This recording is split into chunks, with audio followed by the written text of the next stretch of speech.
ചിലപ്പോഴൊക്കെ നമ്മൾ റോഡിൽ ബസ് കാത്തു നിന്നിട്ടുണ്ടല്ലോ.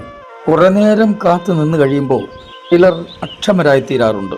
ഇടയ്ക്കിടയ്ക്ക് വാച്ചിൽ നോക്കും, അതിനുശേഷം റോഡിലേക്ക് ബസ് വരുന്ന ഭാഗത്തേക്ക് നോക്കും, അവിടെ നിൽക്കുന്ന ആളുകളോട് ആരോടെങ്കിലുമൊക്കെ ചോദിക്കും.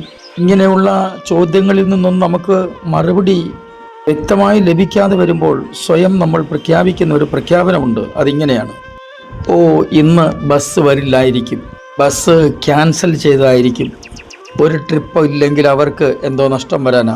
ഇങ്ങനെ നമ്മുടെ വായിൽ വരുന്ന പല കമൻറ്റുകളും നമ്മളിങ്ങനെ പറഞ്ഞുകൊണ്ടിരിക്കും. നമ്മൾ അത്യാവശ്യക്കാരാണ് എന്നുള്ളത് നമുക്കറിയാം. നമ്മുടെ അത്യാവശ്യം കണ്ട് ബസ് നേരത്തെ വരാൻ പറ്റുമോ? നമുക്ക് ധൃതിയുള്ളത് കൊണ്ട് വാച്ചിലെ സമയം പോലും നമ്മൾ ശ്രദ്ധിക്കില്ല. നമ്മൾ റോഡിലേക്ക് നോക്കി ബസ് വരുന്നു നോക്കി ഇങ്ങനെ നിൽക്കും.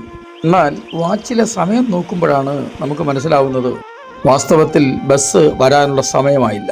നമ്മുടെ പലരുടെയും പ്രാർത്ഥനയും ഇങ്ങനെയൊക്കെ തന്നെയാണ്. ദൈവം എപ്പോഴെങ്കിലും താമസിക്കുമോ? ഇല്ലെന്ന് തന്നെയാണ് വ്യക്തമായുള്ള മറുപടി. ഇന്നും നമുക്ക് യേശുവിനോടുകൂടെ യാത്ര തുടരാം. ചില നിമിഷങ്ങളിലെ തുടർധ്യാനത്തിനായി 34-ാം സങ്കീർത്തനം 18-ാം വാക്യം വായിക്കട്ടെ. ഹൃദയം നുറുങ്ങിയവർക്ക് യഹോവ സമീപസ്ഥൻ, മനസ്സു തകർന്നവരെ അവൻ രക്ഷിക്കുന്നു. ഉൽപ്പത്തി പുസ്തകം മുതൽ വെളിപ്പാട് പുസ്തകം വരെയുള്ള എല്ലാ ഇടങ്ങളിലും വിശദമായ ഒരു പരിശോധന നടത്തി പഠിച്ചാൽ നമുക്കൊരു കാര്യം ബോധ്യപ്പെടുന്നത്, തകർന്ന മനസ്സിനെ കണ്ടില്ലെന്ന് നടിക്കുന്ന ഒരു ദൈവമല്ല നമ്മുടെ ദൈവമെന്ന്. വ്യക്തികൾ ഹൃദയം തകർന്ന് പ്രാർത്ഥിക്കുന്നത് വേദപുസ്തകത്തിലുണ്ട്. കുടുംബങ്ങൾ ഹൃദയ നുറുക്കത്തോടെ പ്രാർത്ഥിച്ച വിഷയങ്ങളുണ്ട്. ദേശം ഒന്നടങ്കം ഇങ്ങനെയുള്ള നുറുക്കത്തോടെയുള്ള പ്രാർത്ഥന തിരുവചനത്തിൽ നമുക്ക് കാണാൻ കഴിയുന്നുണ്ട്. ഇതിൽ ഏതെങ്കിലും ഒരു പ്രാർത്ഥനയ്ക്ക് ദൈവം മറുപടി കൊടുക്കാതിരുന്നിട്ടില്ല എന്നുള്ളതാണ് ഏറ്റവും സന്തോഷകരമായ വസ്തുത. ഞാൻ ആദ്യം സൂചിപ്പിച്ചതുപോലെ നമുക്കൊക്കെ ധൃതിയുള്ളത് കൊണ്ട് സമയം നോക്കാൻ പോലും നമ്മൾ മെനക്കെടാറില്ല. വാസ്തവമായി നമ്മൾ ദൈവത്തെയും ദൈവത്തിൻ്റെ മറുപടിയെയും വചനപ്രകാരം കാത്തിരിക്കുന്നെങ്കിൽ ഇപ്പോൾ നമ്മൾ അനുഭവിക്കുന്ന ക്ഷീണാവസ്ഥയുണ്ടല്ലോ, അതല്ല ഉണ്ടാവുന്നത്. വചനം പറയുന്നത് യഹോവയെ കാത്തിരിക്കുന്നവർ ശക്തിയെ പുതുക്കുമെന്ന് തന്നെയാണ്. അവർ കഴുകന്മാരെ പോലെ ചിറകടിച്ച് കയറും, തളർന്നു പോകാതെ അവർ ഓടും, ക്ഷീണിച്ചു പോകാതെ അവർ നടക്കും. തളർച്ചയും ക്ഷീണവുമൊക്കെ നമ്മെ പിടികൂടുന്നത് ബസ് കാത്തു നിന്ന വ്യക്തിയെപ്പോലെ ബസ്സിൻ്റെ സമയം പോലും നോക്കാതെ, നമ്മുടെ കയ്യിൽ കിടക്കുന്ന വാച്ച് പോലും ശ്രദ്ധിക്കാതെ ധൃതി പിടിക്കുന്നത് കൊണ്ടാണ് പലപ്പോഴും കുഴപ്പമുണ്ടാകുന്നത്. ദൈവം താമസിക്കില്ല എന്നുള്ളത് ഒരിക്കൽ കൂടി ഞാൻ ഉറപ്പ് പറയട്ടെ.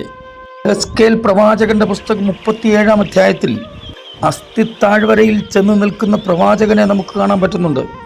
അത് ഏറ്റവും ഉണങ്ങിയ അസ്ഥികളായിരുന്നു എന്നാണ് അവിടെ രേഖപ്പെടുത്തിയിരിക്കുന്നത്. നമുക്ക് ചോദിക്കാം, ഒരു അല്പം പച്ചപ്പുള്ളപ്പോൾ ആ പ്രവാചകനെ അങ്ങോട്ട് വിടാമായിരുന്നില്ലേ?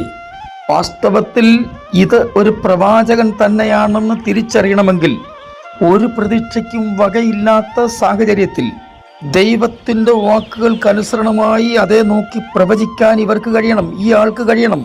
അതാണ് യഥാർത്ഥ പ്രവാചകൻ. ഏറ്റവും ഉണങ്ങിയ അസ്ഥിയെ നോക്കിയിട്ട് അത് ജീവിക്കുമെന്ന് പ്രവചിക്കുവാൻ പ്രവാചകന് കഴിയണം. ദൈവം തന്നെ പ്രവാചകനോട് ചോദിക്കുന്നുണ്ട്, ഈ അസ്ഥികൾ ജീവിക്കുമോ? പ്രവാചകന്റെ മറുപടി ഇങ്ങനെയാ: യഹോവേ, നീ അറിയുന്നു. എനിക്ക് പ്രവചനമുണ്ടെങ്കിലും ദൂതുണ്ടെങ്കിലും നീ എനിക്ക് പ്രവചനം തന്നെങ്കിൽ മാത്രമേ പറയാൻ കഴിയൂ. ആ ഉണങ്ങിയ അസ്ഥികളെപ്പറ്റി നീ എന്നോട് സംസാരിക്കാതെ ഞാൻ എങ്ങനെയാണ് പറയുന്നത് അത് ജീവനുണ്ടാകുമോ എന്ന്? എന്നാൽ ഈ സന്ദേശം ശ്രവിക്കുന്ന നിങ്ങളോട് വളരെ വ്യക്തമായി ഞാൻ ഓർമ്മിപ്പിക്കട്ടെ, നിങ്ങൾ ഇന്ന് ഏറ്റവും ഉണങ്ങിയ അസ്ഥിയുടെ താഴ്വരയിൽ നിൽക്കുന്ന പ്രവാചകനെ പോലെ ആയിരിക്കുന്നെങ്കിൽ ദൈവം നിങ്ങളോട് ചോദിക്കുന്നു, ഈ അസ്ഥികൾ ജീവിക്കുമോ?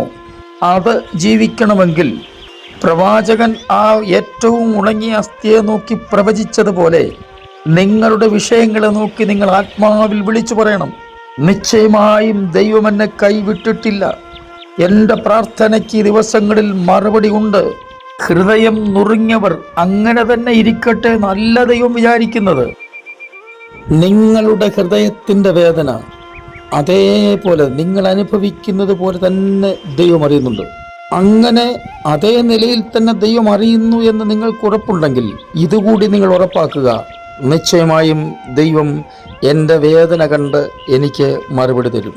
ഹൃദയം നുറുങ്ങിയവർക്ക് യഹോവ സമീപസ്ഥനെന്ന് ചുമ്മാതെ എഴുതി വെച്ചേക്കുന്ന ഒരു വചനമല്ല കേട്ടോ. ഈ ആണ്ട് അവസാനിക്കാറായ ഈ ദിവസങ്ങളിൽ നിശ്ചയമായും ദൈവം എന്നെ സഹായിക്കും എന്ന ഉറപ്പ് നിങ്ങൾക്കുണ്ടായിരിക്കട്ടെ. ഞാൻ നിങ്ങൾക്കൊണ്ട് പ്രാർത്ഥിക്കുന്നു. സ്വർഗീയ പിതാവേ, എല്ലാ പ്രിയപ്പെട്ടക്കാരുടെ സ്തോത്രം. ഞങ്ങളുടെ വേദനകൾ നന്നായി അറിയുന്ന കർത്താവേ, ഞങ്ങളുടെ നുറുങ്ങിയ ഹൃദയം അങ്ങനെ തന്നെ കാണുന്നവനായ ദൈവമേ, അങ്ങയുടെ മറുപടി ഈ ദിവസങ്ങളിൽ വെളിപ്പെടുത്തി സഹായിക്കണമെന്ന് പ്രാർത്ഥിക്കുന്നു. യേശുക്രിസ്തുവിൻ്റെ പൊന്നുനാമത്തിൽ തന്നെ ആമേൻ.